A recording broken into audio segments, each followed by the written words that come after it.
আসসালামু আলাইকুম ওয়া রাহমাতুল্লাহি ওয়া বারাকাতুহু। ইন্না লিল্লাহি ওয়া ইন্না ইলাইহি রাজিউন।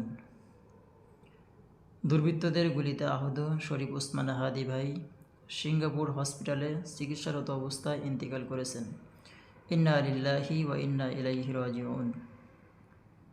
আল্লাহ রব্বুল আলমিনের দরবারে আমরা দোয়া করব, আল্লাহ রব্বুল আলমিন যেন এই ভাইকে শাহাদাতের মর্যাদায় ভূষিত করেন, শহীদ হিসেবে কবুল করে নেন।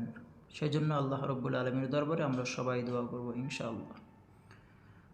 পাশাপাশি যারা আমাদের এই প্রিয় ভাই শরীফ ওসমান হাদি ভাইকে যারা হত্যা করেছে, আক্রমণ করেছে, এই দুর্বৃত্তদের যেন তদন্ত সাপেক্ষে সুষ্ঠু বিচার আমরা দেখতে পাই, আমাদের চোখের সামনে, জনগণের চোখের সামনে যেন তাদের বিচার হয়, সেই দাবি আমরা বাংলাদেশ সরকারের কাছে করব ইনশাআল্লাহ।